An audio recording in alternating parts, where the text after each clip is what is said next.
Is the primordial vibration from which the universe arises. Now, we have all seen this symbol, and today we're going to deep dive into what this symbol actually means. This symbol represents the states of our consciousness, and each part of this symbol represents something.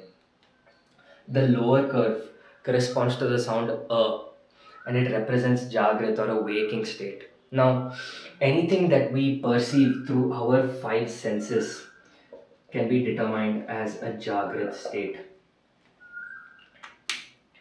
Now, the middle curve corresponds to the sound oo and it represents swapna or a dream state. Now, any mental activity that we have, either when we are asleep or when we are awake, can be determined as swapna. So, this is a mental activity without any physical engagement, and that is swapna. The upper curve corresponds to the sound and it represents shushupti or a deep sleep. There is no mental activity here. There's no perception from the sense organs. There is just deep sleep. There is just unconsciousness.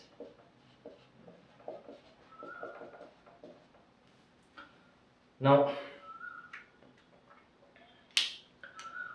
these three are clubbed together because this is what we experience on a daily basis. We have all experienced these three states of consciousness.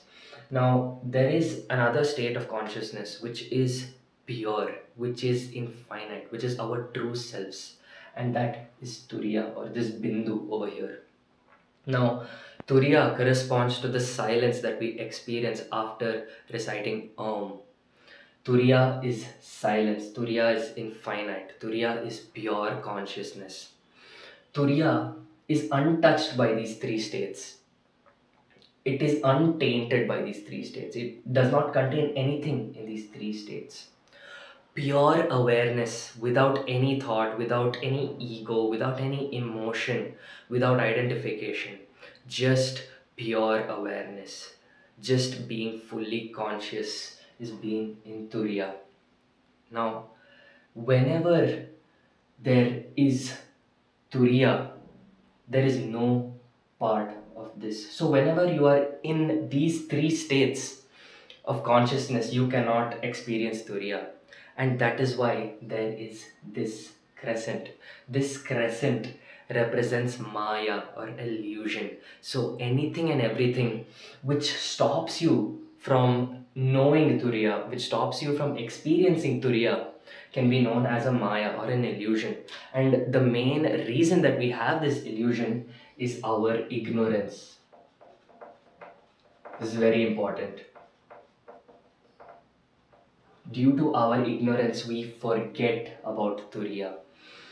We are so caught up in worldly things that we are usually in these three states of consciousness, and that is because of Maya or an illusion.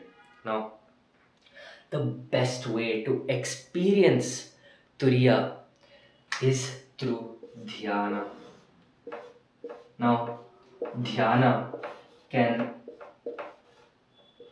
be translated loosely to meditation, but it just doesn't do justice to this beautiful word. So, dhyana is what you need to do to experience Turiya. And whenever you experience Turiya, you will have a wave of peace, a wave of bliss that enters into your consciousness. You are overflown with a lot of stillness. Why? Because there are no mental thoughts, there is no mental pressure. You don't feel lethargic, there's no sort of unconsciousness where you're just drowsy or whatever. There's no constant overthinking. There is no sense pleasures which make you haywire. There is just pure consciousness through dhyana. So dhyana is the way you experience Turiya. This orange bindu, this dot in the Om is the most important thing. This is the goal. This is the goal. This is what we need to aim for, Turiya. And once we touch Turiya, we are going to be truly blissful. I really hope you liked this video. If you did, please subscribe. This is going to be my first in my whiteboard teaching, so please excuse my handwriting and everything. I'm going to get better, trust me.